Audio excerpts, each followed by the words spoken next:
Sinasabi ko na nga ba at tumingi kayo ng tulong kay Manuel. Balak niyo kontrahin ang mutya ko sa sugat ni Aaron. Pues, hindi kayo magtatagumpay. Pipigilan ko kayo. Ang kapal ng mukha mo magpakita. Pagkatapos ng ginawa mo sa akin, ibabalik ko sa iyo ang kasamaan at mutyang pinagmamalaki mo. Ako mismo ang dudurog sa iyo. Halimaw ka! Yun ay kung magtatagumpay kayo sa pagkuha ng mutya ng Ardilia. Pagsisisihan niyo kinalaban niyo ko. Ang dapat sa inyo ay mamatay. Ikaw ang dapat na mamatay. Pagsisisihan mo ginamit mo ang katawan ko para pagtaniman ng mutya mo. Aanihin mo ngayon ang lupit ng pag-iiganti ko. Ako magsisilbing banta sa lahi niyo at ako makakakuha sa mutya ng Ardilia. Papatayin kita at uubusin ko ang mga lahi niyo. Halimaw ka! Magandang araw po sa inyo. Ngayong araw na ito, pakinggan po natin ang isang kakaibang kwento ng buhay at pakikipagsapalaran ng 16 na taong gulang na si Errol. Ang binatilyong nakakuha sa mutya ng Ardilia. Dahil sa kanyang malubhang karamdaman, ay makikilala niya ang isang matandang lalaki at isang engkantadong usa. Ano ang matutuklasan niyang lihim sa kanyang ina? Sa pagtupad niya sa misyon, paano niyang haharaping mag-isa ang pinuno ng mga aswang na taknim? Magagawa kaya niyang magtagumpay sa malaking pagsubok ng kanyang buhay?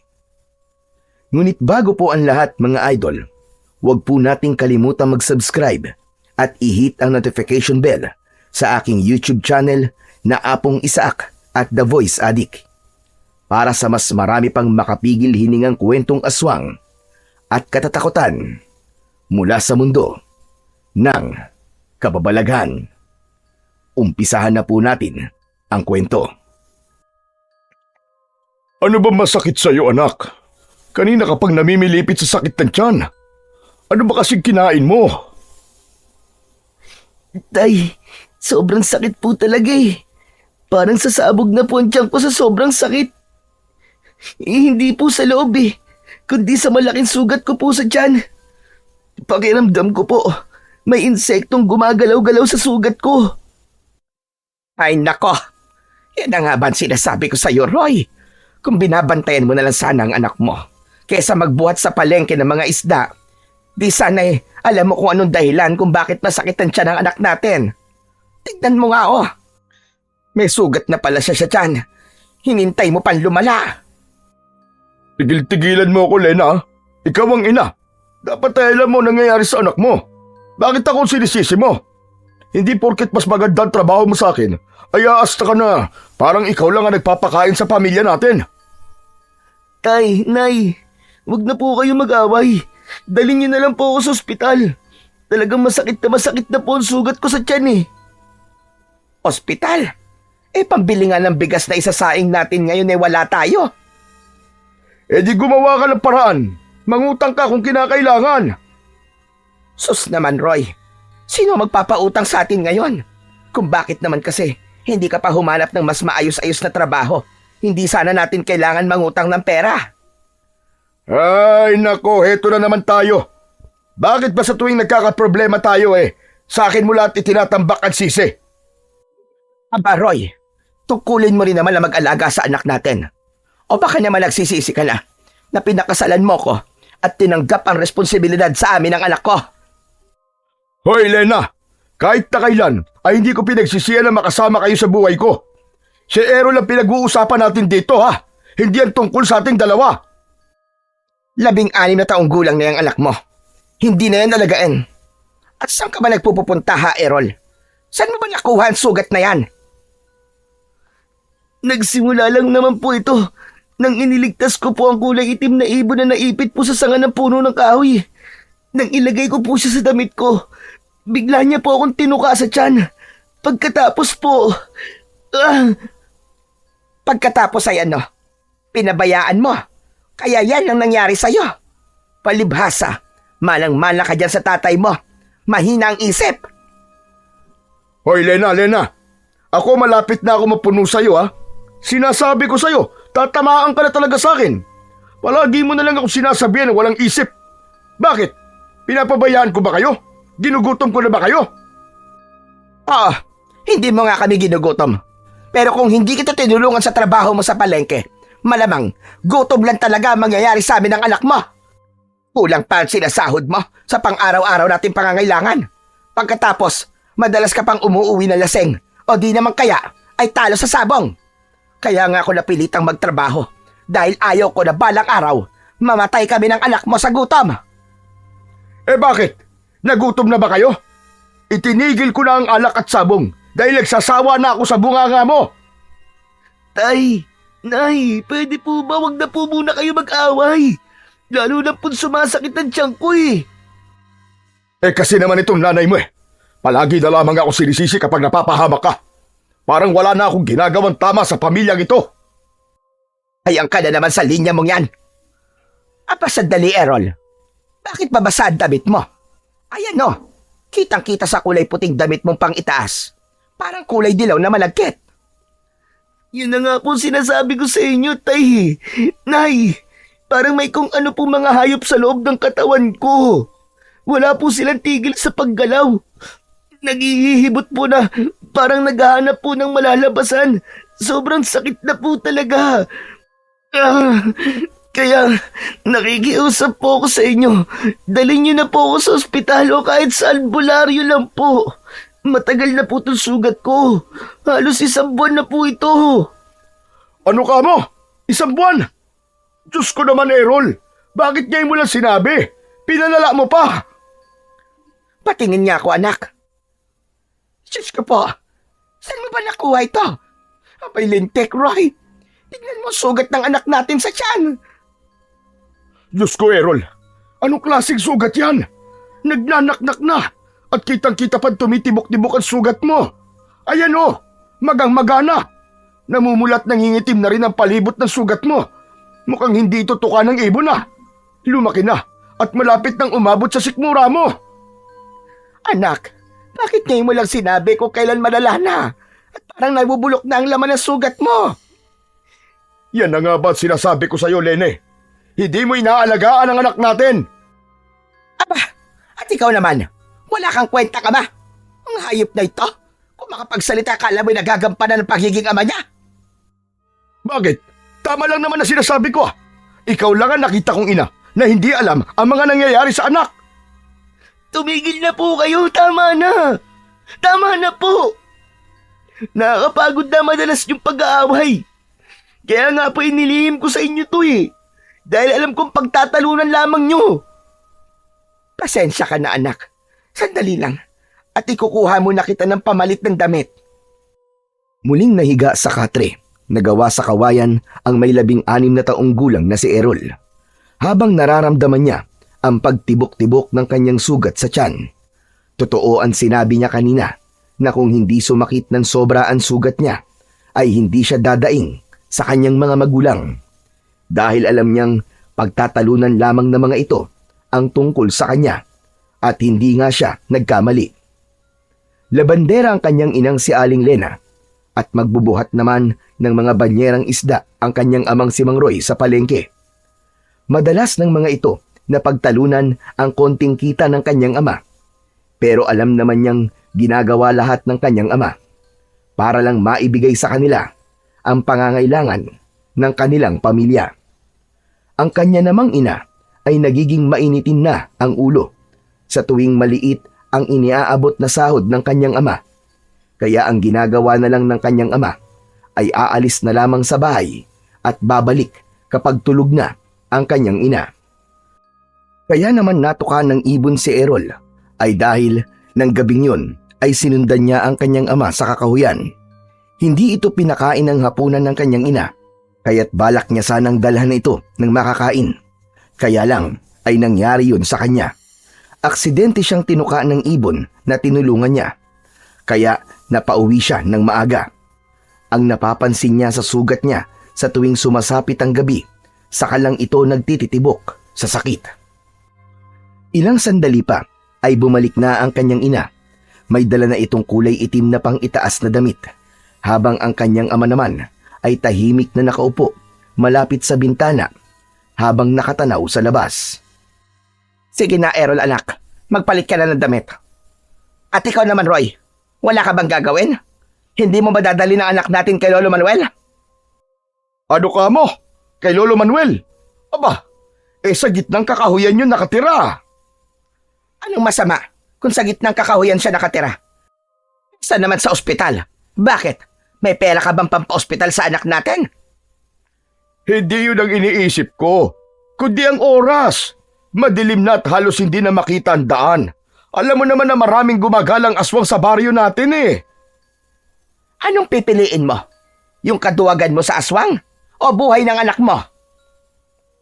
Magtatalo pa sana ang mag-asawa, pero napako ang tingin ni Mang Roy sa tiyan ng kanyang anak at halos manlaki ang mga mata nito nang makitang parang may nahulog mula sa sugat ni Errol.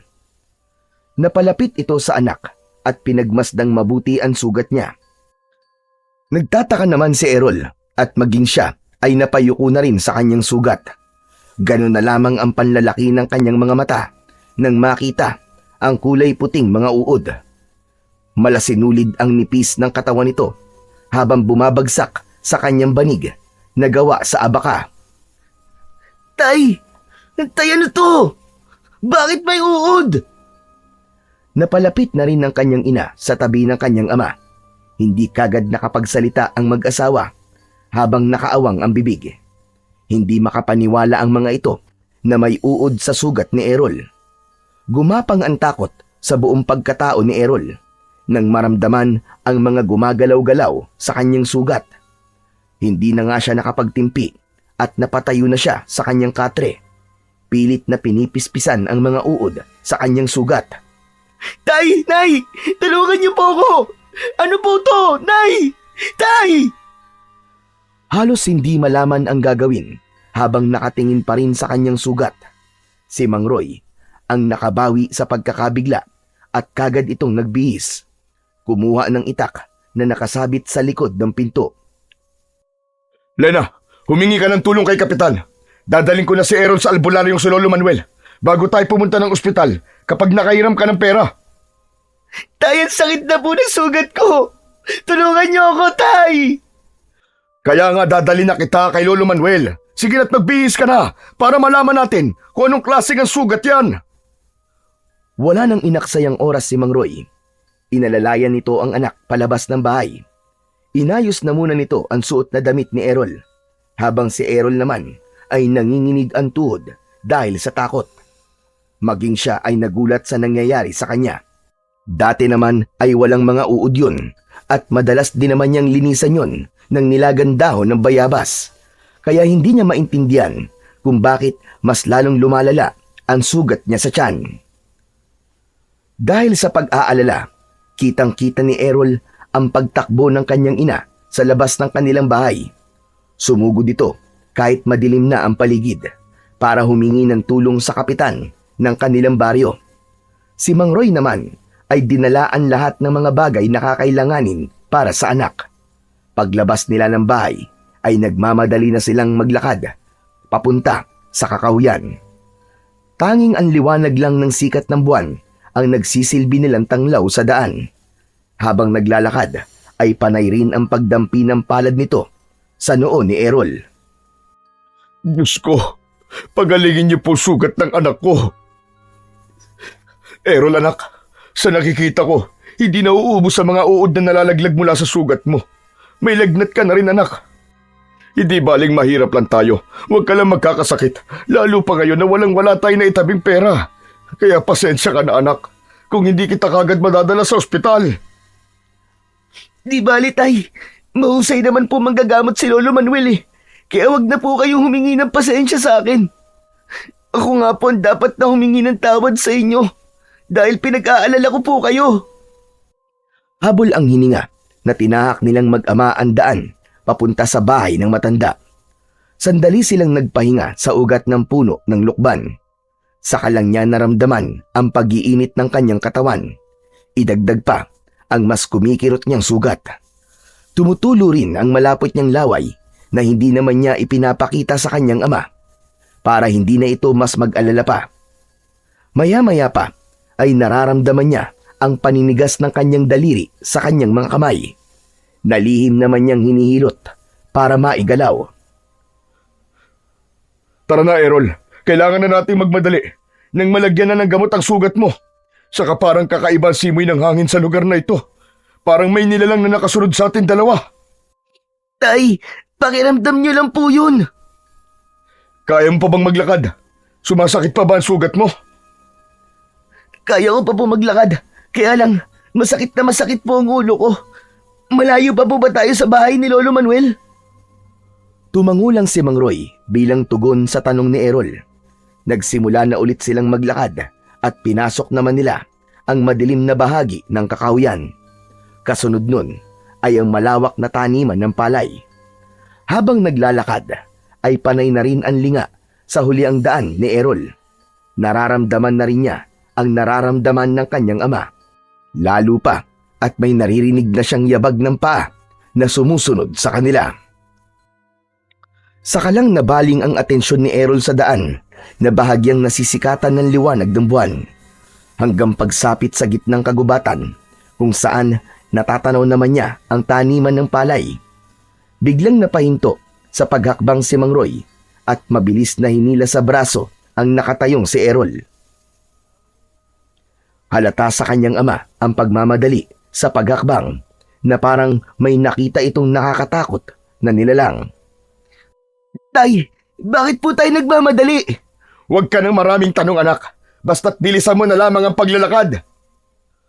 Ang daang-daang paghakbang ng mga paa ni Errol ay nauwi sa pagtakbo. Panay din ang linga nila sa paligid. Inihanda ng kanyang ama ang itak habang tumatakbo sila. Halata ang takot sa nanginginig nitong kamay. Maya-maya pa ay tumambad sa kanilang dinaraanan ang isang nilalang na abala sa pagkain ng hayop. Nagkikikisay ang baboy ramo sa lupa habang sinisibasib ng nilalang ang dugo nito. Nakadapang nakasubsob sa leeg ng hayop ang nilalang. Sarap na sarap ito sa paghigop ng dugo. Habang ang mga kuko sa kamay ay nakabaon sa tiyan ng baboy ramo. Saglit silang napahinto sa pagtakbo at hindi makagalaw sa kinatatayuan. Naparalisa ang tuhod ni Errol habang nanlalaki ang mga matang nakatingin sa nilalang na nakatalikod sa kanila. Pero ang mas ipinagtaka niya sa kanyang sarili ay ang biglang pagkulo ng kanyang sikmura. Nakaramdam siya ng gutom at uhaw habang iniisip kung gaano kasarap ang iniinom na dugo ng nilalang. Hindi nito nararamdaman ang presensya nilang mag-ama dahil abala ito sa paglantak sa katawan ng baboy ramo. Napapalunok ng laway si Errol habang pinagmamasdan ang paraan ng pagkain ng aswang sa katawan ng kaawa-awang hayop. Lalo na nang winakwak na nito ang tiyan ng baboy ramo gamit ang matutulis nitong mga kuko. Humakbang sila paatras habang naririnig nila ang tunog ng pagmuya ng halimaw sa lamang loob ng baboy ramo. Habang si Errol naman ay gusto nang lumapit sa kinaroroonan ng nilalang at makiagaw na rin sa kinakain ng aswang. Pero bigla silang tumilapon sa damuhan habang ang kanyang ama ay bumagsak sa ugat ng puno. Nabitiwan ni Mang Roy ang hawak nitong itak at namimilipit sa sobrang sakit ng likod. Tay! Tumayo ka, anak! Umalis ka na! Pumunta ka kay Lolo Manuel! Humingi ka ng tulong sa kanya! Bilisan mo! Hindi pinansin ni Errol ang sinabi ng kanyang ama. Sa halip ay sinundan niya ng tingin ang nilalang na bagong dating na umatake sa kanila. Halata ang gulat sa mukha ni Errol dahil wala silang naramdamang presensya ng isa pang aswang sa kanilang likuran. Isang nilalang nakahawig ng ibon. Mahaba ang tuka nito habang humahakbang papalapit sa kanya. Muli niyang tinignan ang nakatayo sa unahan ng kanilang dinaraanan. Tumigil na rin sa paglapa sa katawan ng baboy. Tumutulo ang malapot nitong laway. Ang mga mata ay kasing pula ng sariwang dugo na nagre-reflect sa liwanag ng buwan.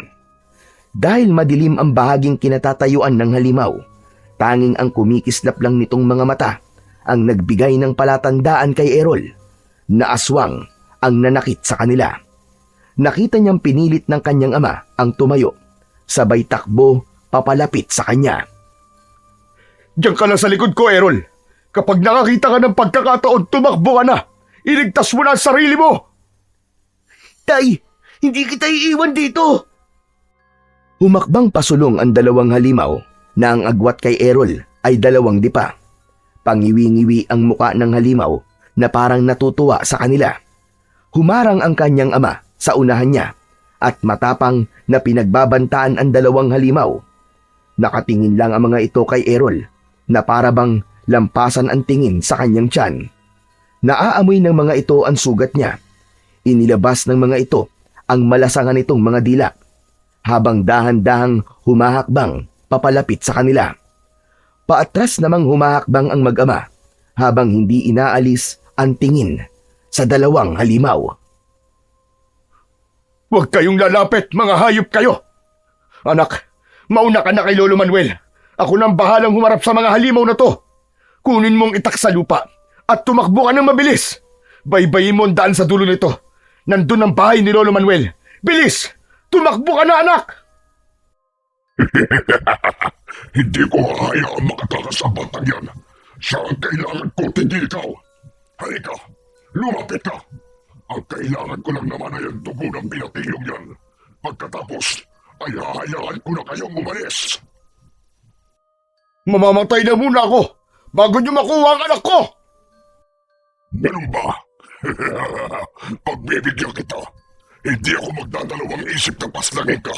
Total, matagal-tagal na rin akong hindi nakakatigim ng sariwang dugo ng matanda.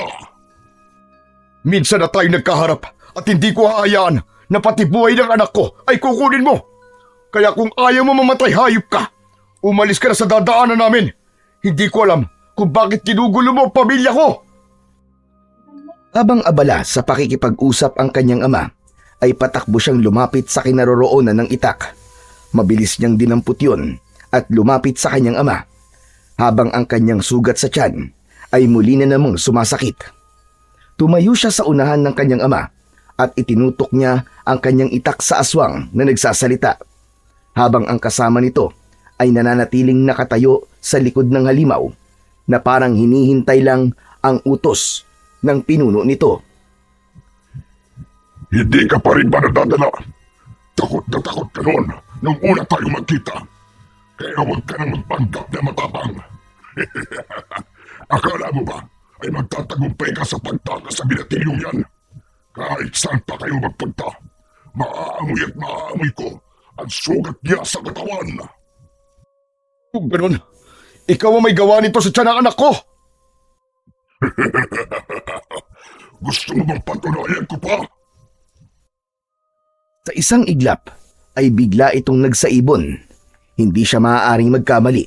Ito ang ibon na tinulungan niya at tumuka sa kanyang tiyan. Dala ng bugso ng kanyang damdamin ay bigla niya itong sinugod.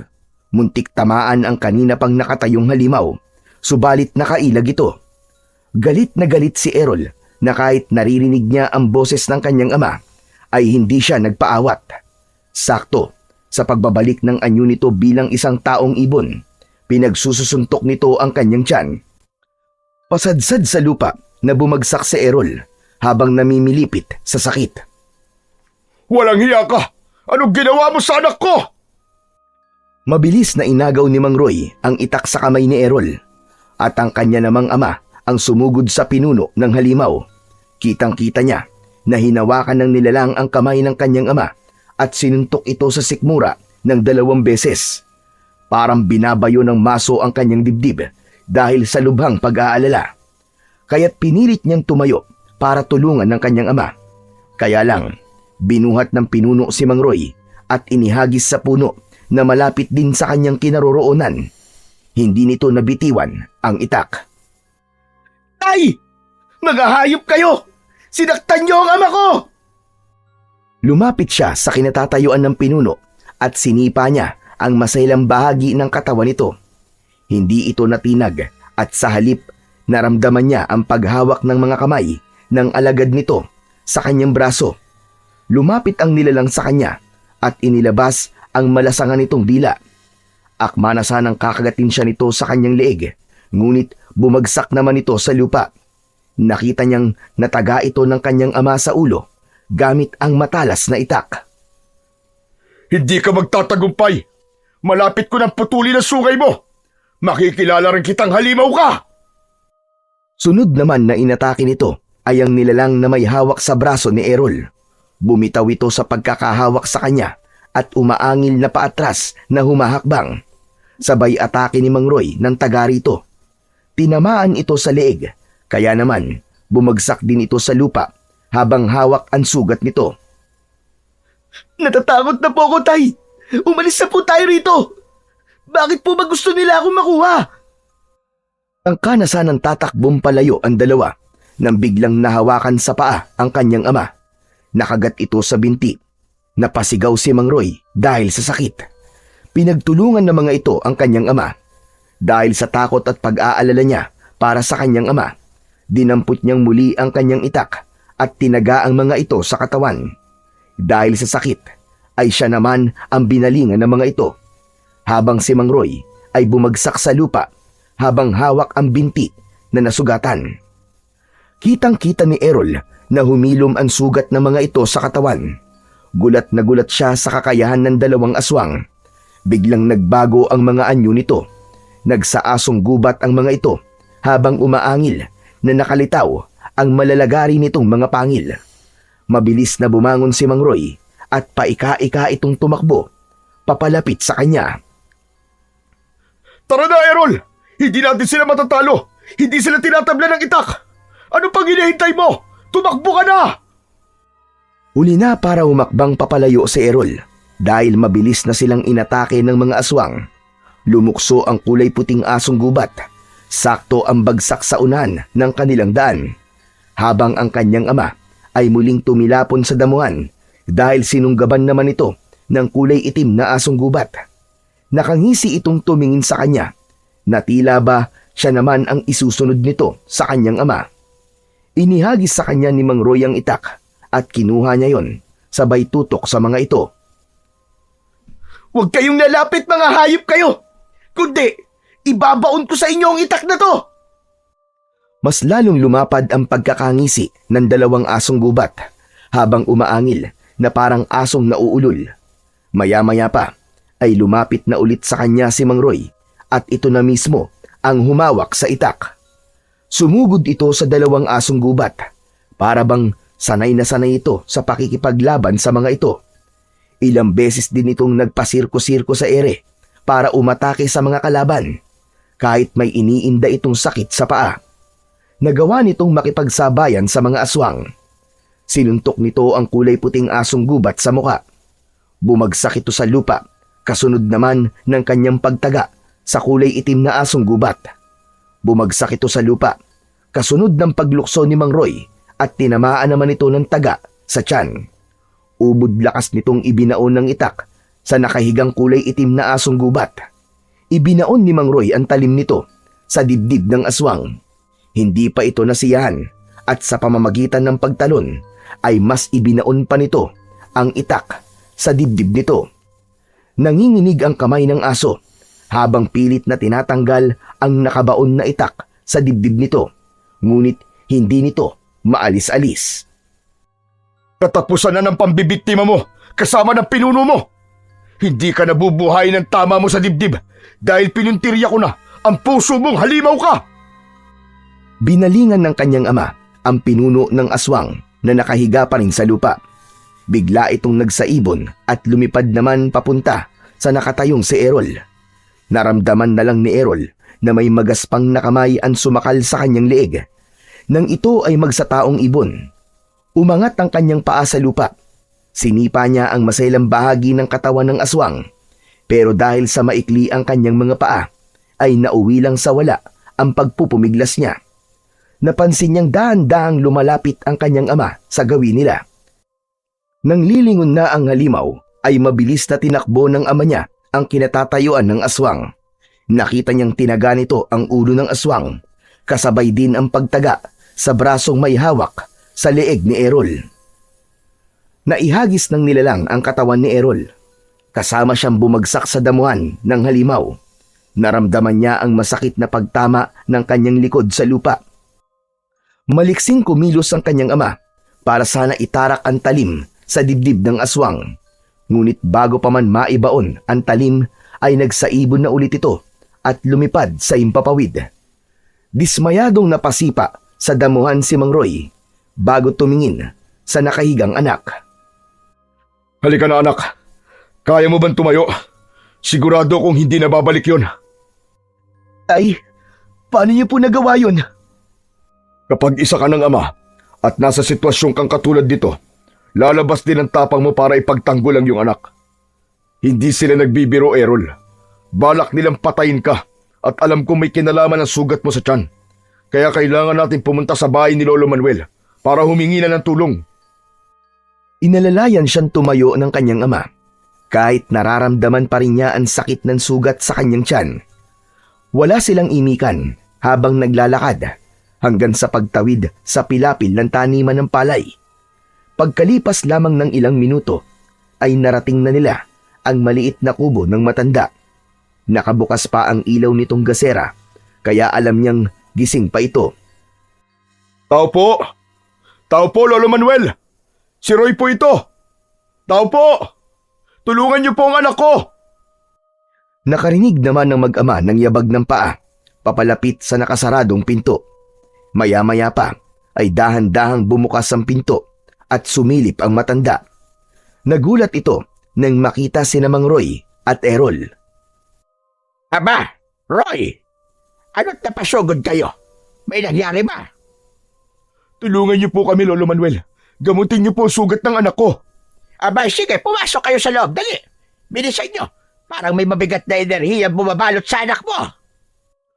Tulungan niyo po siya, Lolo Manuel. Nagmamakaawa po ako. Nilakihan ng matanda ang pagkakabukas ng pinto. At nang makapasok na sila ng kanyang ama, ay sumilip muna ang matanda sa labas ng bahay nito bago tuluyang isinara ang pinto. Ganon din ang nakabukas nitong mga bintana. Kinuha rin ni Lolo Manuel ang nag-iisa nitong gasera at ipinatong yun sa lamesang gawa sa kawayan. Maupo na muna kayo at kukuha lamang ako ng langis. Itinuro ng matanda ang upuan na gawa sa tabla bago ito nagmamadaling pumasok sa loob ng kwarto nito. Pagbalik ni Lolo Manuel ay may dala na itong kulay itim na bote na may lamang langis. Ganon din ang tabako nito at palaspas. Ipinatong yun ng matanda katabi ng gasera. Ano bang mga nangyari sa inyo at may mga sugat kayo sa katawan? Lalo ka na, Roy. Malalim din ang sugat mo sa binti. Bakit kung kailang gabi na saka kayo napasugod dito? Inilihim po kasi sa amin ng anak ko ang tungkol sa sugat niya sa tiyan. At habang papunta po kami rito sa bahay niyo, hinarangan naman po kami sa daan ng dalawang aswang. Napatay ko po ang isa, pero ang pinuno po ay nakatakas. Kaya alam kong babalikan po nila kami. Aba, talagang babalikan kayo dahil sa anak mo, Roy. Sa nakikita ko na pagpula ng mga mata ng anak mo, ang sugat sa kanyang tiyan ay hawa ng isang aswang. Kung natagalan pa kayo ng paglapit sa akin, matutulad ang anak mo sa mga aswang na humarang sa inyo sa daan. Tay, ayoko po maging katulad nila.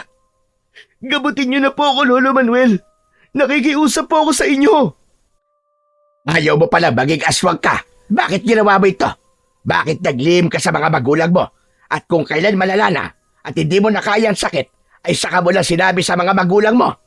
Nako, kayo talaga mga bata kayo. Sarili nyo lang ang iniisip nyo. Pasensya na po, Lolo. Tay, hindi ko po akalaing aabot sa ganito ang ginawa kong paglilihim.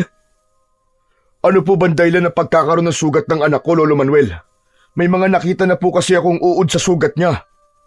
Natural na magkaroon lang talaga ng uod ang sugat niya.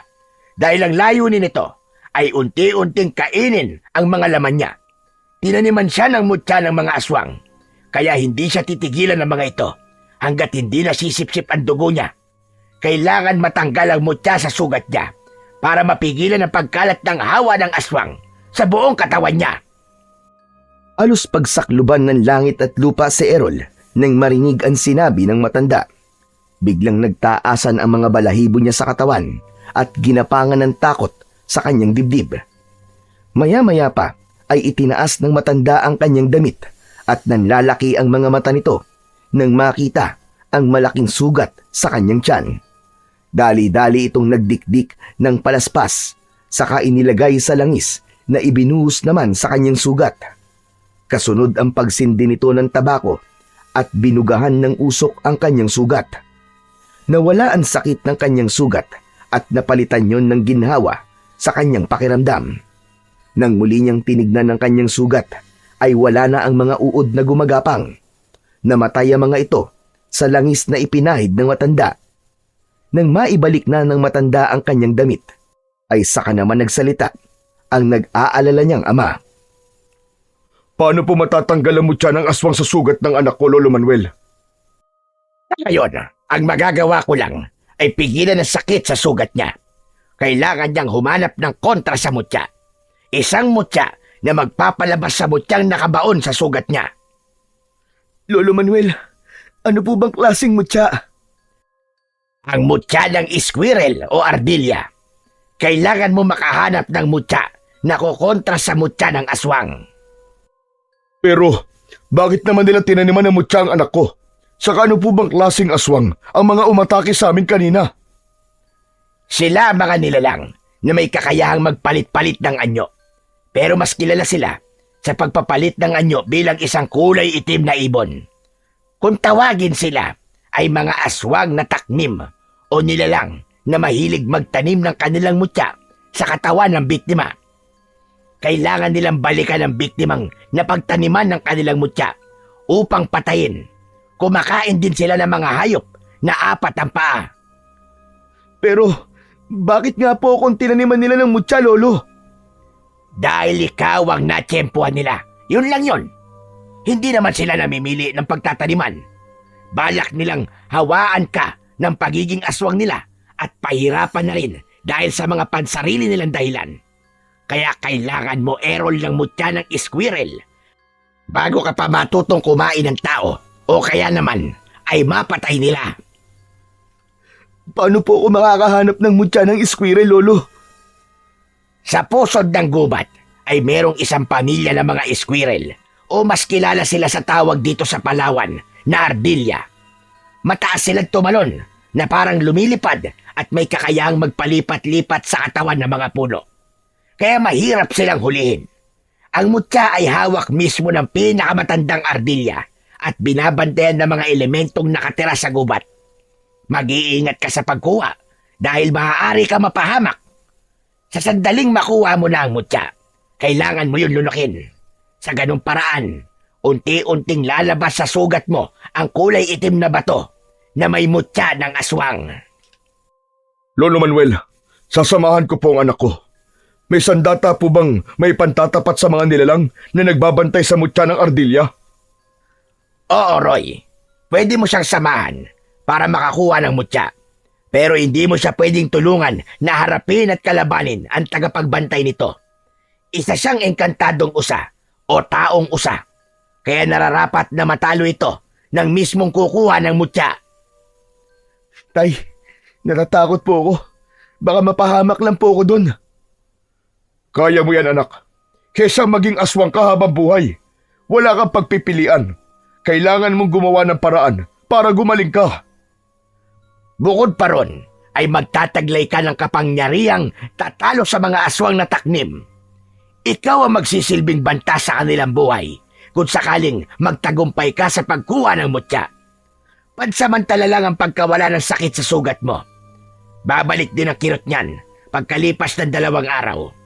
Kaya mas makabubuting ngayon pa lang pumunta na kagad kayo sa gubat na yon habang hindi pa natatapos ang oras para sa mga engkanto. Samantalahin nyo ang pagkakataong nasa mundo sila ng mga tao. Tumayo ang matanda at iniwan silang mag-ama na natitigilan. Bumundol ang kaba sa dibdib ni Errol dahil likas sa kanya ang pagiging matatakutin. Naniniwala naman siya sa mga engkanto pero ito rin ang mga nilalang na mas kinatatakutan niya kesa sa mga aswang. Nag-aalalang napahaplos ng palad ang kanyang ama sa likod niya. Kung pwede lang sana, anak. Ako na ang gagawa nito para sa iyo eh. Pero dati nang naikwento sa akin ng lolo mo ang tungkol sa mutya ng mga ardilya. Marami na rin ang sumubok na kumuha nito pero lahat sila ay nabigo at nauwi sa kamatayan. Isa na nga ang lolo mo sa mga nasawi dahil binalak na niyang pumatay ng mga aswang sa baryong ito para sa katahimikan ng ating lugar. Pero tanging si Lolo Manuel lamang ang natira sa lahat na makapangyarihang manggagamot sa baryong ito. Alam niyo rin po pala ang tungkol sa mutya, Tay. Oo anak, kaya alam ko kung gaano ito kapanganib. Subalit naniniwala ako sa kakayahan mo anak. Alam kong gagabayan ka ng Panginoon para magtagumpay ka sa pagsubok na ito. Maya-maya pa ay bumalik ang matanda.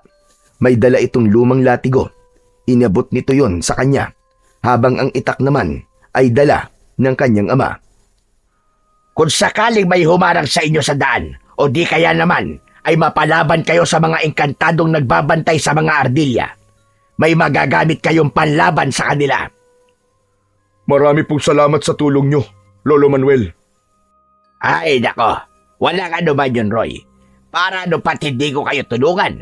Dito man lang baka ganti ako ng utang na loob sa iyong ama. Nasamahan ko naman kayo, kaya hindi kayo mahihirapang hanapin ang pusod ng kagubatan sa lagusan ng engkanto. Dala ang latigo at lumang gasera ng matanda ay sumugod sila sa kadiliman ng gabi. Sa pagkakataong yun ay abot langit ang panalangin ni Errol na sana ay magtagumpay sila sa pagkuha ng mutya. Nagpasalamat din siya dahil kahit paano ay nawala na rin ang pananakit ng kanyang sugat sa tiyan. Pagkalipas ng ilang oras na paglalakad ay narating nila ang pusod ng kagubatan. Tahimik at tanging ang liwanag lang ng sikat ng buwan ang nagsisilbi nilang tanglaw. Nakita niyang umupo si Lolo Manuel sa lupa sa katapat ng puno ng akasya. Nagsindi ito ng kandila at pinagdikit ang palad habang nakadikit yun sa noon ng matanda. Kasunod ang pagbulong sa hangin na parang taimtim itong nananalangin. Bigla nilang narinig ang malakas na alulong ng mga asong gubat at nagulat sila sa maraming aso na nakapalibot sa kanilang kinatatayuan habang pinapanood ang kanilang mga ginagawa. Magtatago muna kami ng iyong ama sa likod ng puno ng akasya. Ipakita mong hindi ka natatakot sa kanila. Huwag kang mag-alala, Errol. Tinawag ko lang ang mga asong gubat para magbigay ng palatandaan kapag nasa paligid na natin ang mga engkantong nagbabantay sa mutya ng ardilya. Hinahayaan nilang maglaro ang mga squirrel sa puno at malalaman mo lang kung sino ang nagtataglay ng mutya kapag nakita mo ang kanyang mga mata na nagre-reflect sa liwanag ng sikat ng buwan. Gamitin mo ang latigo para makuha ang kanyang atensyon. Nandito lang kami anak, kung sakaling kailanganin mo ang tulong namin. Saktong pagpatay ng sindi ng kandila ang sabay-sabay na pag-alulong ng asong gubat. Lumakas ang ihip ng hangin, kasabay ang pagtigil din ng mga asong gubat sa pag-alulong. Palatandaan yon na nakalabas na sa lagusan ang mga engkantado kasama ang mga ardilya. Napaatras siya ng akbang nang makita ang mga asong gubat na isa-isang umaalis sa kanyang harapan. Tila nararamdaman ng mga ito ang presensya ng mga engkanto. Errol, pakiramdaman mo lang ang paligid. Huwag kang matakot. Kailangan maging alisto ang mga mata mo dahil tinawag lamang sila ng orasyon ni Lolo Manuel. Hinigpitan ni Errol ang paghawak sa puluhan ng latigo, saka inilinga ang kanyang paningin sa paligid. Halos mabingi siya sa bilis ng tibok ng kanyang puso dahil sa takot. Maya-maya pa ay nakita niya ang mga ardilya na panayan lukso sa mga katawan ng puno. Papalapit din ang mga ito sa kanya na parabang gustong makipaglaro. Pero nagulat siya sa biglang paglitaw ng nakakatakot na nilalang.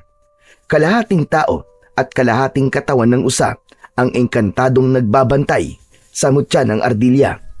Hindi niya inaasahan na gano'n ang muka ng elementong nakatira sa kabilang mundo. Tila nauunawaan ito kung ano ang sadya niya, kaya bigla siya nitong inatake ng sipa sa kanyang muka. Bumagsak siya sa lupa habang hindi nabibitiwan ang latigo. Napansin naman niya na pigil-pigil ni Lolo Manuel ang kanyang ama para tulungan siya.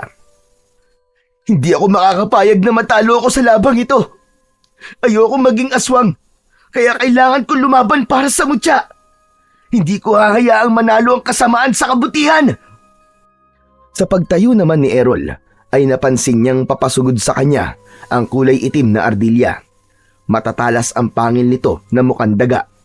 Balak din ng mga ito na umatake sa kanya dahil parang nararamdaman ng mga ito ang kanyang binabalak. Sa paglukso ng ardilya para kalmutin siya sa muka, ay nagawa niya yung maiwasan. Subalit inatake naman siya ng taong usa. Tinamaan siya sa kanyang sugat sa tiyan, kaya't pasadsad siyang bumagsak sa lupa habang naluluwa ang mga mata dahil sa labis na sakit. Kaya lang, dumating si Mang Gabriel, ang halimaw na una nang umatake kay Errol. Saka lumabas ang kanyang ama sa pinagtataguan nito. Sinasabi ko na nga ba at tumingi kayo ng tulong kay Manuel. Balak niyong kontra ng mutya ko sa sugat ni Errol. Pwes, hindi kayo magtatagumpay. Pipigilan ko kayo. Ang kapal ng mukha mo magpakita. Pagkatapos sa ginawa mo sa akin, ibabalik ko sa iyo ang kasamaan at mutyang pinagmamalaki mo. Ako mismo ang dudurog sa iyo, halimaw ka! Iulay ko magtatagumpay kayo sa pagkuha sa mutya ng Ardilya. Pagsisisiyan ninyong pinalaban niyo pa ako, ang dapat sa inyo ay mamatay. Ikaw ang dapat na mamatay! Pagsisisihan mo ginamit mo ang katawan ko para pagtaniman ng mutya mo. Aanihin mo ngayon ang lupit ng pagiganti ko. Ako magsisilbing banta sa lahi nyo at ako makakakuha sa mutya ng Ardilya. Papatayin kita at uubusin ko mga lahi nyo. Halimaw ka! Kasama ang 5 alagad nitong aswang na taknim. Sumugod ang mga ito sa kinaroroonan nilang mag-ama. Idinamay ng mga ito ang nakatayong engkantadong nagbabantay sa ardilya. Ang pinuno ng aswang ang unang sumugod kay Errol. Iwinasiwas nito ang kamay na may mahahabang kuko para sana ay kalmutin siya sa leeg. Subalit naiwasan niya yon at hinagupit niya ito ng kanyang latigo. Tinamaan ito sa leeg kaya't bumagsak ito ng pasadsad sa lupa, habang si Lolo Manuel naman ay nanatiling nakatago sa likod ng punong kahoy. Habang itinuturo sa kanya ang engkantadong abala sa pakikipaglaban sa alagad ni Mang Gabriel, nilapitan niya ito at tinulungan sa pag-atake sa mga alagad ng pinuno ng aswang. Habang ang matandang ardilya naman ay lumukso papunta sa kanyang kinatatayuan, maging ito ay umaatake sa kanya. Hanggang sa lumiwanag ang buong katawan ng engkanto at sa paghuni nito ng malakas, ay sabay-sabay na bumagsak ang mga aswang sa lupa. Tila nabingi ang mga ito at lumabas ang dugo sa mga mata at tenga. Naramdaman ni Errol ang pag-agos ng mainit na likido sa kanyang likod. Hinaplos niya yon. Ganon din ang mga dugong umaagos mula sa kanyang sugat sa tiyan. Napasulyap sa kanya ang engkanto. Tila lampasan ang tingin nito sa kanyang tiyan na parang nakikita nito ang kanyang sugat. Akma na sanang lalapit ito sa kanya nang mula sa likod ay biglang tumayo ang pinuno ng mga aswang para saksakin ng matulis nitong kuko ang likod ng taong usa. Mabilis siyang tumayo at hinagupit ng latigo ang kamay ng aswang. Kaya bago pa nito maisakatuparan ang gagawin sa engkantado, ay nailigtas na niya ito. Anak! Sa likod mo! Sa paglingon ni Errol ay sinalubong naman siya ng alagad ng taknim. Inatake siya sa kanyang braso para sana ay kagatin. Bumagsak siya sa lupa, pero bago yun, nailigtas din siya ng engkantadong usa. Habang ang pinuno ng aswang ay napupuluputan naman ng kanyang latigo sa kamay. Kaya hindi ito makagalaw habang nakahiga sa lupa. Dala ng matinding galit ni Mang Roy, nilapitan nito ang mga aswang na nakahiga sa lupa at isa-isang pinagtatataga ang mga ito sa leeg, pati sa pagtarak ng talim sa dibdib ng mga ito hanggang sa mamatay. Si Mang Gabriel naman ay kagad na tumakas nang mag-anyo itong isang maliit na ibon. Sakalang lumabas sa pinagtataguan si Lolo Manuel at mabilis na yumuko sa nakatayong taong usa. Ganon din ang ginawa ng kanyang ama. Pero lumapit ang nilalang kay Errol. Hinawakan nito ang kanyang ulo, maging ang kanyang sugat sa tiyan. Pagkatapos ay humuni ito. lumapit ang matandang ardilya na may hawak na mutya. Sinabi nito na alam nitong ang kailangan lang niya ay ang mutya na kukontra sa kanyang sugat. Kaya nagulat siya nang ito mismo ang nag-abot sa kanya. Sinabi nitong ipapahiram lang nito ang mutya at kapag naisagawa na niya ang misyon, ay muli niyang ibabalik yon alang-alang sa katahimikan naman ng mundo ng mga engkanto. Kinuha niya ang kulay pulang bato, saka dinala niya sa kanyang bibig at nilunok. Muli niyang kinausap ang taong usa. Maraming salamat po sa tiwala. Makakaasa po kayong gagawin ko po ang misyon ng mutya upang hindi na kumalat ang malaking kaguluhan sa baryo namin. Patawarin niyo po kami kung nagambala namin ang pananahimik niyo. Ngumiti ito na nagpalabas naman ng malalagari nitong mga ngipin. Saka lang niya napansin na kulay berde ang mga mata ng taong usa, maging ang ardilya na may hawak ng mutya. Sinabi ng engkantado na magtataglay ng lakas, bilis at taas sa pagtalon si Errol. Yun ang epekto ng mutya sa katawan niya, maliban sa pagtanggal ng mutya ng aswang na nakatanim sa kanyang sugat. Bago bumalik ang mga ito sa lagusan, ay hinawakan ng taong usa ang kanyang ulo bilang pagbibigay basbas at pasasalamat nito sa pagkakaligtas niya sa buhay nito. Tumanaw ito ng utang na loob sa kanya. Muntik na siyang makagawa ng masama alang-alang sa kanyang paggaling. Mabuti na lamang at likas sa kanya ang pagiging matulungin sa mga nilalang na kailangan ang tulong niya. At ang mga nangyari naman sa kanya ay isang patunay lang na hindi lahat ng tinutulungan ay mabuting tao. Katulad ng nangyari sa kanya ngayon na pagkatapos niyang tulungan ng ibon ay siya pa ang inatake nito. Pagkatapos magpaalam ang taong usa ay naglakad na sila papunta sa bahay ni Lolo Manuel. Masayang-masaya ang mga ito sa pagkakaroon niya ng mutya ng ardilya. Bigla rin luminaw ang kanyang paningin, maging ang kanyang pakiramdam sa paligid. Gumaan din ang kanyang katawan at nawala ang iniinda niyang sakit sa tiyan. Hindi ko alam na magtatagumpay ka sa pagkuha ng mutya ng ardilya. Ang pagpapakita lang pala ng kabutihan ang magiging sandata mo para magtagumpay ka. Hindi ako makapaniwala, anak, sa tapang na ipinakita mo kanina. Hindi ko naman po ito magagawa kung wala po ang tulong yung dalawa. Kaya lang, kasama ng mutya na ito ay ang isang misyon na kailangan kong ubusin ng masasamang nilalang sa baryong to. Ang hindi lang talaga malinaw sa akin, anak, ay kung bakit sa'yo itinanim ng aswang na yon ang iniingatan nilang mutya. Kung sakaling lumabas na ang mutya ng mga taknim sa sugat ng anak ko, ano na po mangyayari sa bato, Lolo Manuel? Mawawala ang kakayahan ng may-ari ng mutya na makapagpahilom ng kanilang sugat. Madali na siya mapapabagsak. At tungkol naman sa dahilan ng aswang kung bakit si Errol ang pinili, yun ang hindi ko masasagot sa ngayon. Hanggat hindi ako sigurado sa napapansin ko, ay hindi ako maaaring magbigay sa inyo ng mga puna. Sa ngayon, ay kailangan na muna ninyong umuwi sa inyong bahay. Kailangan ng lakas para sa pagtupad mo sa tungkulin bilang isang bagong tagapangalaga ng mutya ng ardilya. Inihatid muna ng mag-ama si Lolo Manuel sa bahay nito bago sila naglakad pa uwi sa tahanan nila. Ilang oras din ang ginugol nila sa paglalakad bago nakarating sa kanilang bahay. Nadatnan nilang nakatayo ang kanyang ina sa pintuan ng kanilang balkonahe. Pabalik-balik ito sa paglalakad at bakas sa mukha nito ang labis na pag-aalala. Nang makita sila nito, ay tumakbo itong papalapit kay Errol at mahigpit na yumakap sa kanya. Diyos ko! Ang akala ko ay kung ano na nangyari sa inyong dalawa. Bakit ba ang tagal-tagal ninyong umuwi? Kumusta na ang anak natin, Roy? Ligtas na siya. Nalaman kong aswang ang ibon na nanakit sa kanya. Nasa katawan pa rin niya ang mutya ng aswang. Ano ka mo? Mutya ng aswang? Tsaka teka, bakit may mga sugat kayo? Pumasok na muna tayo sa loob ng bahay, Lena. Pagod kami ng anak mo. Saka ko na lamang ikikwento sa'yo mga nangyari sa amin.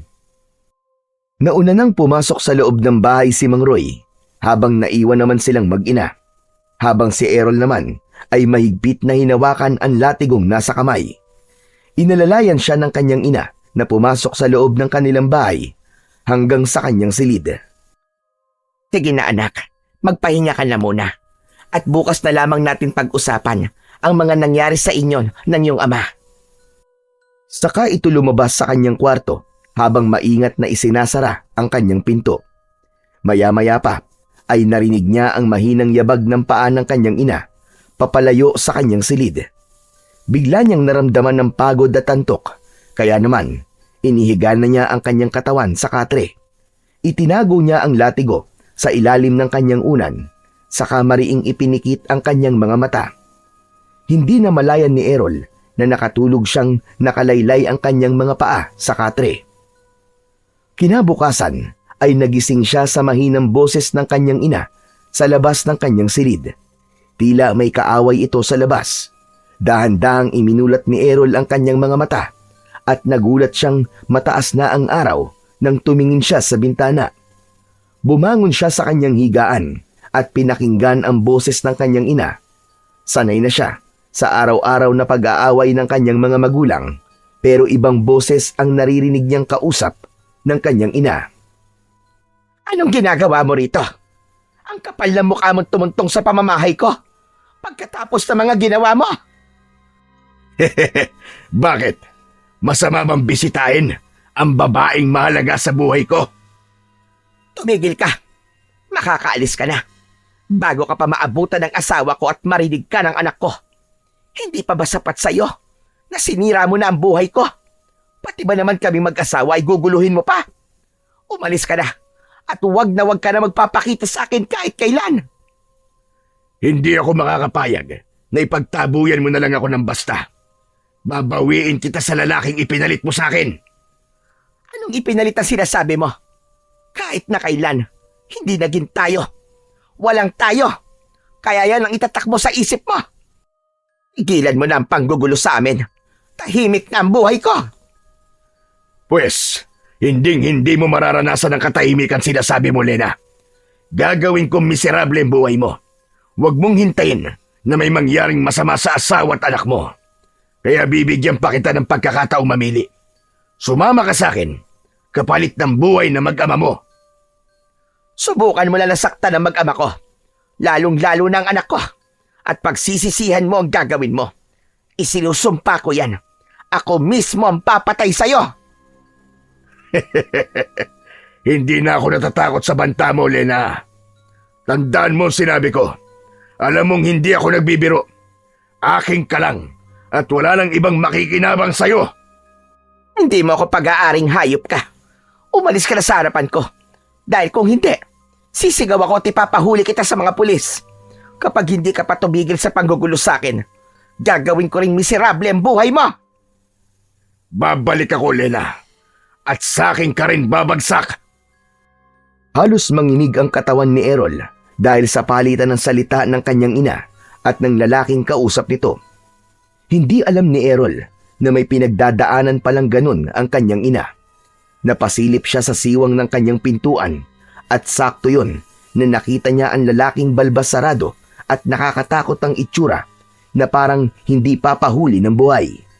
Bago ito lumabas ng pintuan ay nag-iwan pa ito ng nakakatakot na pagngisi habang nakatingin sa kanyang ina. Mabilis niyang nahila ang pinto ng kanyang silid at hinabol niya ang kakaalis lang na lalaki, pero pinigilan siya ng kanyang ina. Hinawakan siya nito sa kanyang braso. Anak, huwag mong sasabihin sa tatay mo mga narinig mo kanina, ha? Nay, sino po ang taong yun? Dati ko siyang manliligaw at nagbayad ng malaking halaga sa mga magulang ko para pakasalan ko siya. Pero hindi ko siya mahal, anak. Tumakas ako sa bahay ng mga magulang ko at lumayo sa kanya. Hindi ko naman akalaing masusumpungan niya ako rito para manggulo. Kailangan malaman po ito ni tatay. Hindi niyo dapat na inililihim to sa kanya. Nagbanta po siya, Nay, at natatakot po ko na baka kung anong gawin niya sa inyo at sa ama ko. Nangihinang napasalampak ng upo ang kanyang ina sa mahabang bangko na gawa sa kahoy. Napapasabunot ito sa buhok habang napapahagulgol ng iyak. Ramdam na ramdam niya ang bigat at takot sa nanginginig nitong boses. Kaya naman, nayakap na lamang niya ito ng mahigpit. Nay, wag po kayo mag-alala. Nandito lang po ako. Sige, kung ayaw niyo pong sabihin kay tatay ang tungkol sa taong yun, kayo po ang bahala. Pero sana po, Nay, ipagtapat niyo na po kay tatay ang tungkol sa lalaking yun. Buhay na po natin na nakataya rito. Lalo pa, at sa nakikita ko po sa kanyang muka, na hindi po siya nagbibiro sa banta niya na yun.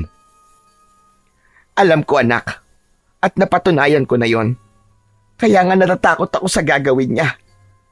Diyos ko, hindi ko na alam ang gagawin ko, anak.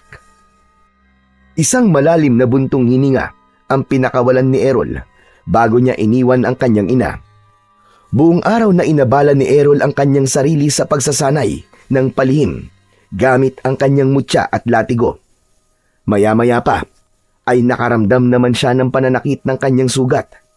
Itinaas niya ang kanyang damit pang itaas at gano'n na lamang ang gulat niya nang bumagsak sa lupa ang kulay itim na bilog na bato. Dinampot niya yon sa lupa at pinagmasdan. Nakakunot ang kanyang noo nang sipatin yon sa sikat ng araw. Bigla niyang naitago ang mutya nang meron siyang narinig na pag-angil ng aso sa kanyang likuran. Kahit may presensya ng araw, ay biglang lumitaw ang 4 na asong gubat na may mapupulang mga mata. Nakatingin ang mga ito sa kamay niyang may tangan ng mutya ng aswang. Tumutulo ang mga laway nito habang nakangising nakalabas ang malalagari nitong mga ngipin. Inilinga niya ang kanyang paningin sa paligid. Napansin niya, siya lang at ang 4 na asong gubat lang ang naroroon at wala ang pinuno ng mga ito. Anong kailangan nyo, ha? Ito ba? Sige, kunin nyo kung kaya nyo. Tamang-tama to. Nagsasanay ako ngayon. Baka kayo ang pagpraktisan ko. Idinaan ni Errol sa pagyayabang upang hindi mahalata ng mga ito na kinakabahan siya ng mga sandaling yon. Lalo pa at malalaki ang kanyang kalaban. Bigla niyang naramdaman ang pag-iinit ng kanyang buong katawan. Saktong pagsugod ng mga ito ang pagtalon niya ng mataas. Hinagupit niya ang kulay itim na asong gubat ng kanyang latigo. Tinamaan ito sa leeg, kaya't bumagsak ito ng pasadsad sa lupa. Habang ang 3 pang kulay itim na asong gubat ay sabay-sabay namang sumugod sa kanyang kinatatayuan. Bigla siyang kumilos ng mabilis. Maging siya ay hindi makapaniwalang naiiwasan niya ang pag-atake ng mga asong gubat. Sinamantala niya ang pagkakataon. Mabilis niyang hinagupit ang mga ito ng kanyang latigo. Tinamaan niya ang 2 asong gubat sa likod at nagulat siya sa biglang paggapang ng sugat nito sa katawan hanggang sa matunaw ito sa lupa na parang nasusunog. Ganon din ang nangyari sa una niyang nakalabang asong gubat hanggang sa isa na lang ang natitira. Ano, ha? Lalaban ka pa ba, asong bangaw? Pagkatapos kong tunawin ng mga kasama mo, bumalik ka na sa kuta nyo at hinahamon ko ang pinuno mo. Hindi ba't ito naman ang gusto niya? Pakisabi sa kanya na nagkamali siya ng pinagtaniman ng mutya dahil ito mismo ang gagamitin ko para mapatay siya. Mahina na ang pinuno mo, kaya kung mahal mo pa ang buhay mo, umalis ka na at magpakalayo-layo. Ipinakita niya ang kanyang galit sa pamamagitan ng paghagupit niya ng latigo sa lupa. Napaatras ang natitirang asong gubat dahil sa takot. Saka ito kumaripas ng takbo papalayo sa kanya, habang bahag ang buntot. Nahabol niya ng tanaw ang papalayong asong gubat at muling sumagi sa isip niya ang ginawa niyang paghahamon sa pinuno ng mga ito. Nakarating yun sa kanyang ama, kaya galit na galit itong pinagsabihan siya. Gabi yun at nadatnan siya nitong naghahanda ng mga sandata para lumaban sa mga aswang. Alam niyang ang kanyang ina ang nagsabi dito sa balak niyang gawin. Pambihira! Talaga ba nagpapakamatay ka na, ha, Errol? Ikaw pa mismo naghamon sa mga aswang na taknim para sa isang labanan na ikaw lang mag-isa ang haharap. Hindi na po ako makapaghintay, tay. Nakalimutan na po ba ninyo na ito po ang misyon ng mutya na nasa katawan ko kapalit po ng paggaling ko? Nasa kamay ko na rin po ang kanilang mutya. Kaya kahit hindi ko po sila hamunin ng away, susugod pa rin po sila rito para kunin sa mga kamay ko ang mutya. Pero kailangan mo pa ng konting panahon para magsanay, anak. Kulang pa ang kakayahan mo para labanan ang pinuno nila. May tiwala po kung hindi po ako pababayaan ng Panginoong Diyos, Tay. Marami na po silang napapatay. Panahon na po para tapusin na ang kanilang kasamaan. Biglang bumukas ang pinto ng kanyang silid at pumasok ang kanyang ina. Bakas sa mukha ni Aling Lena ang pag-aalala para sa anak. Samantalang si Mang Roy naman ay halata ang pagtitimpi ng galit sa ginawa ni Errol. Hindi. Hindi ako makakapayag na gawin mo mag-isa ito. Mapapahamak ka, anak. Meron ba kayong lihim na mag-ama na hindi sinasabi sa akin? Huwag ka nang makialam dito, Lena. At bakit hindi ako makikialam, Roy? Dinig na dinig ko sa labas ang pagtatalo niyo mag-ama tungkol sa mutya ng aswang. Roy, umalis na lang tayo rito at kalimutan na ninyo ang misyon. Nay, hindi po pwede. Kahit saan po tayo magpunta, masusundan nila tayo at patuloy lamang silang papatay ng mga inosenteng tao. Haharapin ko po ito dahil ito po ang nagligtas sa buhay ko. Hindi po ako natatakot mamatay kung alam ko naman pong nasa panig ako ng kabutihan. Matigas talaga ang ulo mong bata ka. Kapag may naisip ka, yun na talaga ang gagawin mo. Hindi mo man lang iniisip ang mararamdaman naming mga magulang mo. Kung hindi ko naman po ito gagawin, Tay, sila rin po ang susugod dito para patayin tayong lahat. Hindi na natapos ang iba pang sasabihin ni Errol nang bigla niyang naramdaman ang pag-iinit ng kanyang katawan. Indikasyon yun na nasa paligid na ng kanilang bahay ang mga aswang na taknim. Napansin ng kanyang ama ang bigla niyang pagtayo at paglapit sa bintana. Sumunod dito sa kanya at gano'n na lamang ang panlalaki ng mga mata ni Errol nang makita ang pangkat ng mga aswang habang nakatayo sa labas ng kanilang bakuran. Pero ang mas ikinagulat pa ni Errol, ang lalaking nakatayo sa unahan ng mga alagad nito. Hindi siya maaaring magkamali. Ito ang lalaking bumisita at nagbanta pa sa kanyang ina. Nag-aalalang napatingin si Errol sa kinatatayuan ng kanyang ina. Kaya naman, lumapit ito at tumingin din sa mga nilalang na nasa labas. Diyos ko po, si Gabriel! Kailan pa nakarating ang hayop na yan sa baryo natin? Kung ganun po, Tay, kilala niyo po ang taong yan?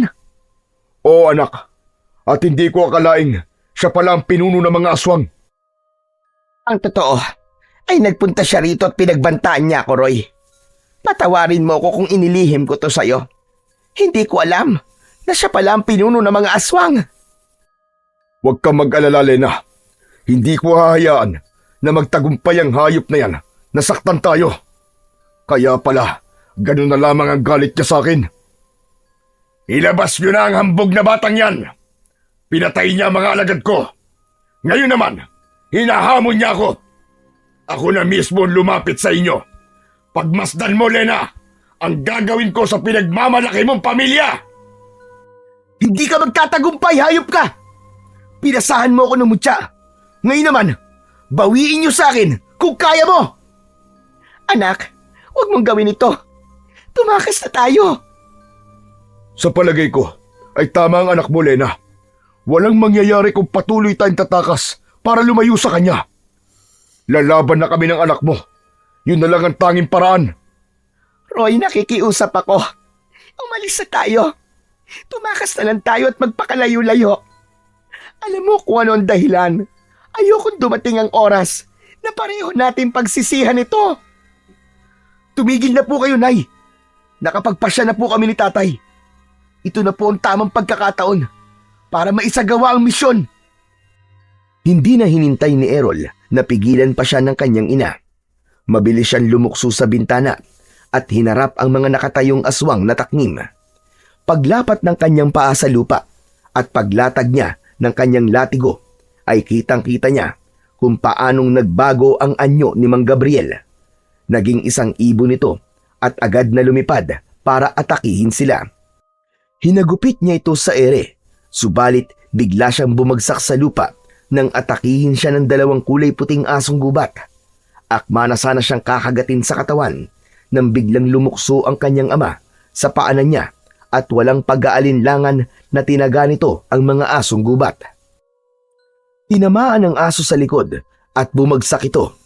Kaya naman, mabilis na bumangon si Errol at parang walang nangyari na nagawa niyang maakyat ang puno. Pinilit niyang abutin ang lumilipad na ibon na si Mang Gabriel. Mabilis nitong naiiwasan ang mga paghagupit niya ng latigo hanggang sa bumaba ito sa lupa at nagbalik sa anyo ng pagiging tao. Ibalik mo sa akin ang mutya ko! Bakit? Natatakot ka ba? Na baka kapag nasugatan ka, ay hindi mo na kayang pagalingin ang sarili mo? Ibalik mo sa akin ang mutya kung ayaw mong patayin ko sa harapan mo ang ama mo! Anong ginawa sa'yo ng nanay kong masama? At kailangan mo siyang pagbantaan. Narinig kitang kausap siya. At sa tono ng pananalita mo, para kang hindi lalaki. Para kang bata na nagbabanta sa kalaro nito. Tama na! Tumigil ka na!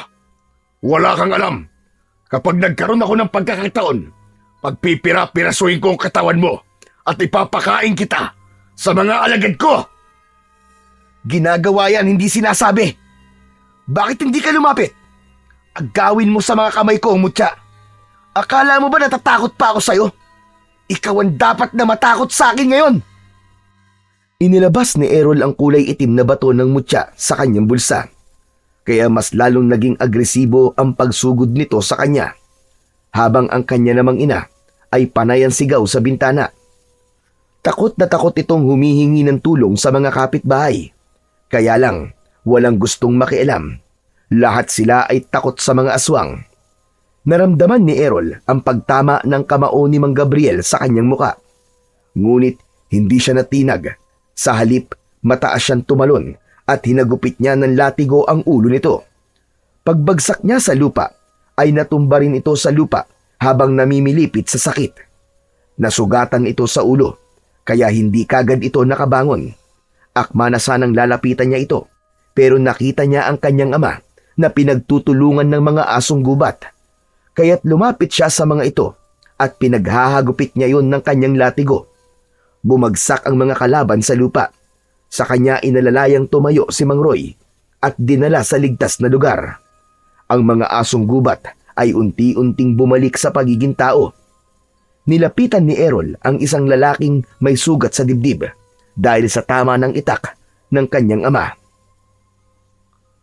Pagmasdan mo kung anong gagawin ko sa mga tauhan mo, Mang Gabriel. Pakinggan mo ang kanilang pagsigaw. Dinukot ng daliri ni Errol ang dating sugat sa dibdib ng aswang, kaya't napasigaw ito sa sobrang sakit, habang nakahiga pa rin ang pinuno ng aswang. Mabilis itong tumayo at sumugod kay Errol. Galit na galit itong lumapit sabay atake gamit ang matutulis nitong mga kuko. Kaya lang, biglang lumiwanag ang buong katawan ni Errol. Epekto yon ng kanyang mutya sa katawan. Nasilaw ito sa liwanag, kaya't napataklob ito ng mga mata. Sinamantala niya ang pagkakataon na yon. Paulit-ulit niya itong inundayan ng suntok sa tiyan hanggang sa muli itong natumba, pasadsad sa lupa. Errol anak, tama na yan. Huwag kayong magpatayan.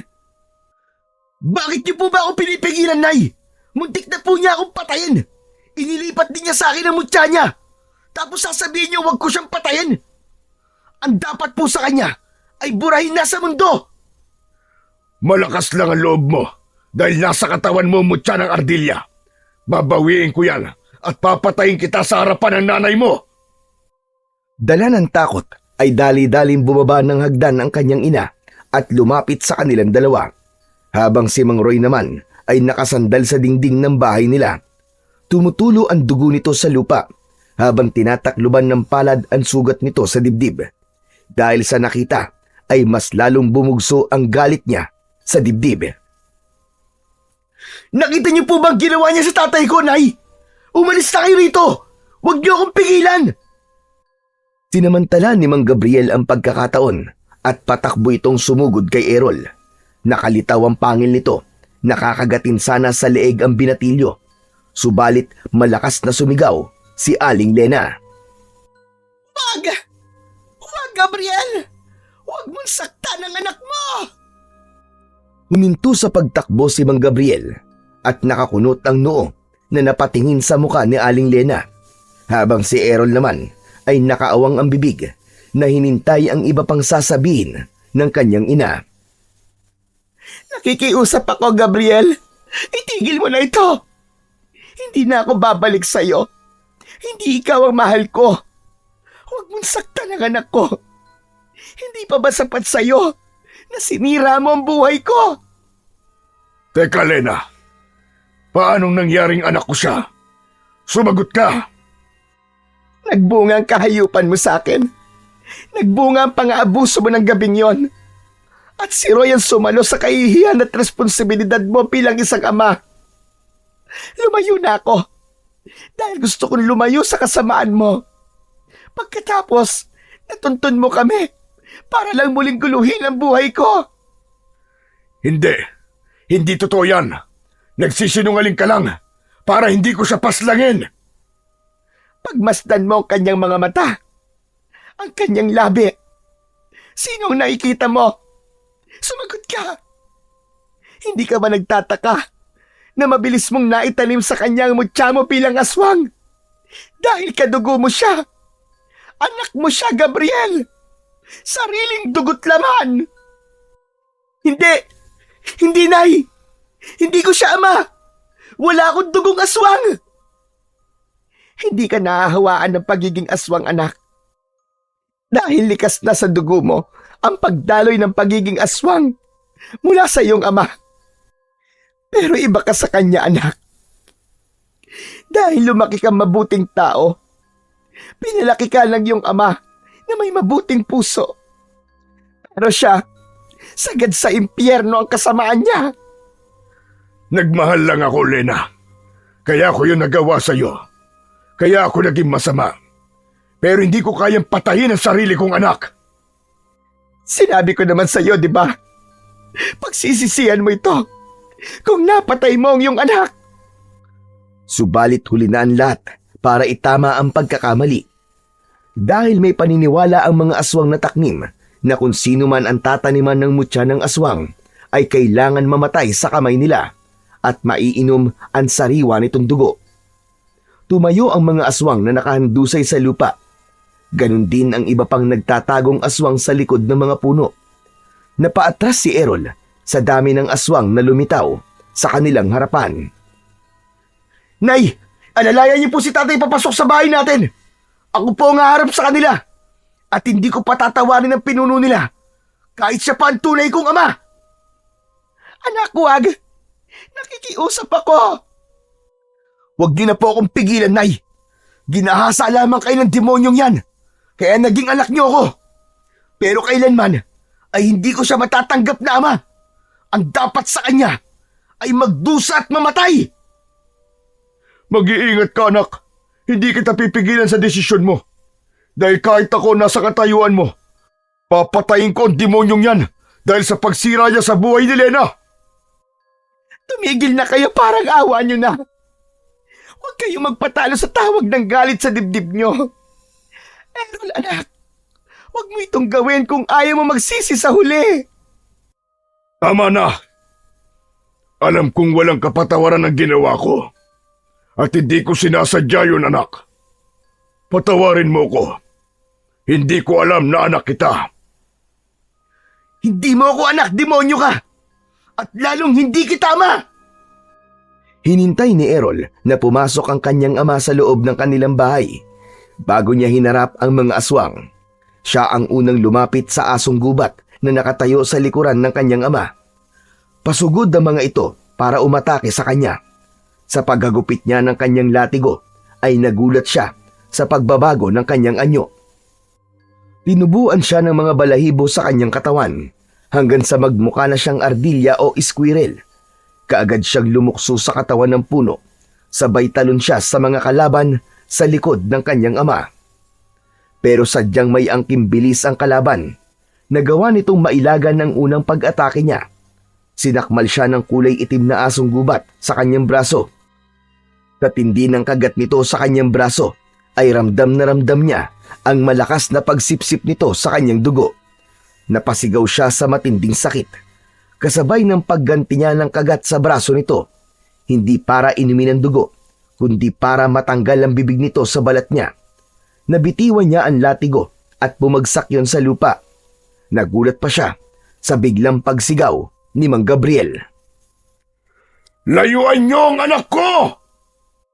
Pero imbis na makinig ang mga tauhan nito sa pag-atake sa kanya, ay mas lalo lamang ang mga ito na naging agresibo. Hindi na ito nakikinig sa kanyang ama, kaya naman isa-isang kinagat nito ang sariling tauhan. Iniligtas siya ng kanyang ama. Maya-maya pa ay bumalik ang kanyang ina.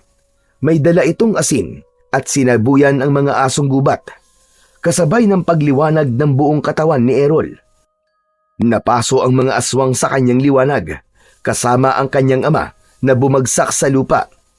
Ang ibang may mga sugat sa katawan ay nagkikikisay na parang hindi kinaya ang epekto ng mutya ng ardilya. Patawarin mo ko, anak. Napakasama kong ama. Hindi ko alam. Anak, alam mong hindi kita magagawang saktan. At pagkatapos, ako pa naging dahilan kung bakit kanila gustong patayin. Walang salitang gustong lumabas sa bibig ni Errol. Dahil hanggang sa mga sandaling yun, ay naguguluhan pa rin siya sa bilis ng pangyayari. Hindi niya alam kung ano ang mararamdaman niya. Kailangan umalis na kayo sa lugar na ito, Errol. Isama mo ang iyong ina. Pati na ang iyong amang si Roy. Kumilos na kayo. Nakikiusap ako. Bilisan niyo na. Tumakas na kayo. Biglang namutla ang muka ni Mang Gabriel nang mapansin ang paglaki ng sugat nito sa dibdib. Pinilit nitong tumayo habang nakaharang sa kanyang unahan. Nakaharap ito sa sariling alagad. Parang may kirot sa kanyang puso nang maintindihan niya kung ano ang ibig nitong sabihin. Parang alam niya ang gagawin nito. Bilisan niyo! Marami pa silang paparating para bawiin ang mutya. Patawarin mo ko, anak, sa mga nagawa ko. Sa pagkakataong yun ay biglang tumulo ang kanyang luha mula sa kanyang mga mata. Hindi niya alam na may pagbabago pa pala sa isang uri ng aswang na katulad ng kanyang ama. At kahit hindi ito tumitingin sa kanya, alam niyang pumapatak ang luha nito sa mga mata habang nakatayo at nakatingin sa madilim na bahagi ng kakahuyan. Tay, pwede ko ba kayong mayakap? Natigilan si Mang Gabriel. Mabilis itong humarap sa kanya at iniilang hakbang lang ang mga paa na napayakap sa kanya. Humagulgol ito ng iyak habang nagpapasalamat at humihingi pa rin ng tawad. Mahigpit yun na parang yun na ang huli nilang pagkikita. Nang bumitaw ito sa kanya at akma ng tatalikod, inabot niya rito ang mutya. Tay, sa tingin ko po ay mas kakailanganin niyo to. Tara na po, sumama na po kayo sa amin. Huwag na ninyo akong intindihin. Anak, patawarin mo si tatay ha. Nagpatalo ko sa tukso ng kamunduan. Kaya imbis na humingi ng tawad sa iyong ina, ay ginulo ko pa siya. Pangako, babawi ako sa inyo. At ikaw na ang bahalang humingi ng tawad kay Roy at sa nanay mo. Huwag mong sabihin yan, Gabriel. Matagal na kitang napatawad. At huwag mong iiwan ang anak mo. Kailangan ka pa niya. Hindi ka mamamatay. Lena, sa dami na nagawa kong kasalanan, wala nang puwang para sa akin ang mabuhay sa mundong ito. Huwag mong sabihin yan. Sumama ka na sa amin. Mukhang huli na ang lahat para tumakas, Lena. Nandito na ang mga kauri ko. Sinundan ni Errol ng tingin ng kanyang ama sa likod ni Aling Lena. Isa-isang nagsilabasan mula sa kakahuyan ang mga nilalang na may nakakatakot na itsura. Para itong mga aso na ikinakaskas pa ang kaliwang paa habang nakangising nakatitig sa kanila. Huwag kayong mag-alala. Ako ang harap sa kanila. Nakikiusap ako. Sige na, Tumakas na kayo rito! Magsasalita pa sana si Errol para pigilan ng ama, pero sumugod na ito sa mga halimaw na nakatayo sa harapan nila habang paika-ika sa paglalakad. Tay! Bumalik ka! Huwag mo tong gawin! Nakikiusap ako, Tay! Pagkasabi nun ni Errol, ay biglang nagpalit ng anyo si Mang Gabriel bilang isang nakakatakot na aswang. Sabay lingon sa kanyang anak. Anak, Lena, Roy, patawarin niyo ako sa mga nagawa ko sa inyo. Kitang-kita ni Errol kung paanong nakipagpambuno ang ama sa mga halimaw. Nang una ay akala ng mga kalaban ay kakampi pa ito, pero gumawa ng hakbang ang kanyang ama para pigilan ito. Kinagat nito ang sariling alagad. Hindi ko maaaring pabayaan si Tatay, Nay! Pumasok kayo sa loob ng kubo! Samahan niyo po si Tatay! Walang mangyayaring masama sa amin ni Tatay Gabriel! Ngunit paano ka, anak? Ililigtas ko po si Tatay. Kahit na anong mangyari, ama ko pa rin siya kahit pagbali-baliktarin man ang mundo. Ibubuwis niya ang kanyang buhay para sa atin. Sapat na pong patunay yun na totoo ang paghingi niya ng tawad. Patakbong sumugod si Errol papunta sa mga nagkakagulong mga asong gubat. Bawat hagupit niya ng kanyang latigo sa mga ito ay isa-isang bumabagsak ang mga kalaban sa lupa. Habang ang kanyang ama naman ay mahusay rin na nakikipaglaban sa sarili nitong mga alagad. Magkakasunod na paggagupit ng kanyang latigo ang ginawa niya sa mga nilalang na umaatake sa kanila. Lahat ng tamaan ng kanyang sandata ay bumubula ang bibig na parang nalalason at natutunaw na parang nauupos na kandila. Dala ng matinding emosyon ay isa-isang nilalapitan ni Errol ang mga nakabulagtang katawan ng mga halimaw. Pinagsasasaksak pa niya sa katawan gamit ang kanyang matutulis na kuko. Tuluyan na ngang naging isang ganap na aswang si Errol. Nagmistula siyang taong ardilya sa kanyang anyo dahil sa mutya. Bawat pag-atake niya ay tinutulungan siya ng kanyang ama. Sakto naman ang pagdating ni Lolo Manuel. Kasama nito ang kanyang amang si Mang Roy at ang kanyang inang si Aling Lena. Bigla din nilang narinig ang pagsigaw ng mga taong bayan na may mga dalang mga kahoy at ang iba naman ay may dalang mga itak. Sinugod na mga ito ang mga aswang na taknim. Mabuti na lamang at nagawa nilang makabalik sa dati nilang anyo bago pa man makita sila ng taong bayan. Tatay Gabriel, maraming salamat po sa tulong niyo. Ako ang dapat na magpasalamat sa iyo, anak. Tinulungan mo ko magbago. Kailangan ko nang umalis. Babalik na ako sa lugar namin ng nanay mo. Gabriel, maraming salamat. Maraming salamat sa iyo. Ako ang dapat na magpasalamat sa iyo, Lena. Lalong-lalo na sa iyo, Roy. Maswerte si Lena at ikaw ang kanyang pinakasalan. At ikaw naman, Errol, ipagpatuloy mo lang ang pagtulong sa iyo kapwa. Sana'y palagi mong tatandaan na kahit wala ako sa tabi mo, mananatili kang laman ng puso ko. Salamat sa pagtanggap sa akin bilang ama mo. Paalam. Nang maubos ng taong bayan ang mga aswang, ay sinamahan naman sila ni Lolo Manuel para bumalik sa pusod ng kagubatan. Katulad ng kanilang napagkasunduan, muling ibinalik ni Errol ang mutya ng ardilya. Maaaring walang halos ginampanan ang kanyang mutya sa katawan, pero naging daan yon para lumiwanag ang isip ng kanyang ama. Nakamit nito ang kapatawaran at nagawang itama ang pagkakamaling nagawa sa kanilang mag-ina. Masayang tinanggap ng taong usa ang kanyang mutya. Pagkatapos ay may iniabot ito sa kanya, isang buhay na ardilya o squirrel. Sinabi nitong alagaan niyang mabuti ang ardilya dahil may kakayahan daw itong pumigil sa paglabas ng kanyang tunay na anyo bilang isang aswang. Isa raw yung pabuya sa ginawa niyang pagtupad sa kanyang pangako. Kung ganun po una pa lang, ay alam ni ninyong isa akong aswang? Tumango-tango ang taong usa at sinabi nitong hindi lahat ng aswang ay masama. May karapatan pa rin silang mabuhay at tulungang hindi maging masamang nilalang. Hindi ko akalaing sa kauna-una ang pagkakataon ay nagkamali ako sa iyo, Errol. Akala ko ay dahil sa mutya, kaya ka may hawa ng aswang. Yung pala ay talagang nananalaytay sa mga ugat mo, ang pagiging aswang. Wala pa rin naman nagbago. Siya pa rin ang anak ko, Lolo Manuel.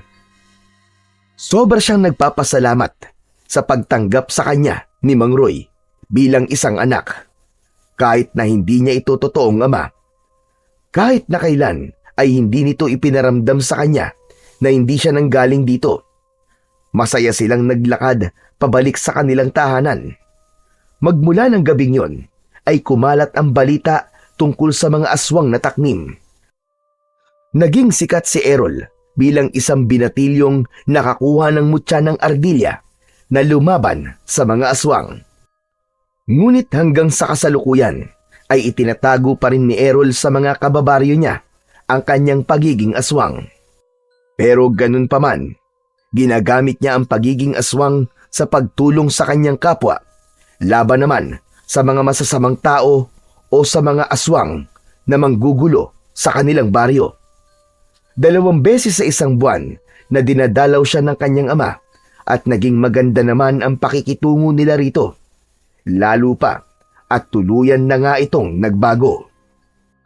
Patunay lamang ito na kahit gaano pa kasama ang isang tao ay may pagkakataon pa rin na magbago. Kahit na ang isang aswang.